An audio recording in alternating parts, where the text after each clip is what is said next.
Assalamualaikum warahmatullahi wabarakatuh. Perkenalkan, nama saya Amelia Rahmatiani dari semester 2A.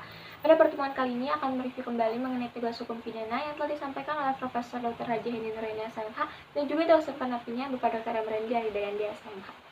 Oke, karena pertemuan kelima ini adalah melanjutkan pertemuan keempat minggu lalu, kita membahas mengenai cara-cara pembaharuan KUHP di Indonesia. Pertemuan minggu lalu kita membahas mengenai kriminalisasi dan juga dekriminalisasi. Sekarang kita membahas rekriminalisasi, depenalisasi, dan juga mitigering. Rekriminalisasi adalah suatu perbuatan yang tadinya itu dapat ditindak pidana, tapi karena perkembangan manusia menjadi tidak dipidana. Karena perkembangan manusia pula, dapat ditindak pidana lagi. Tuh.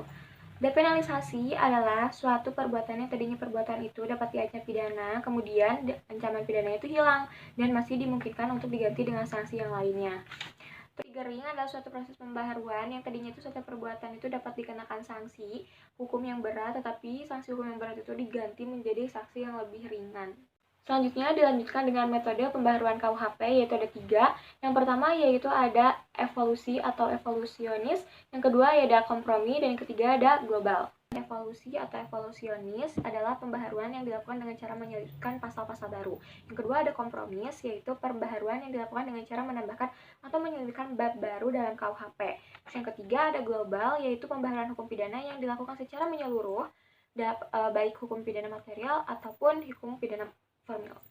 Selanjutnya dilanjutkan ke pembahasan bab 4, yaitu mengenai kausalitas atau hubungan sebab akibat. Tujuan dari pembelajaran adanya sebab akibat ini yang pertama yaitu untuk menentukan hubungan antara sebab akibat yang berarti menentukan ada atau tidaknya tindak pidana tersebut. Yang kedua yaitu untuk menentukan pertanggungjawaban seseorang atas suatu tindakan tertentu yang berupa suatu tindak pidana.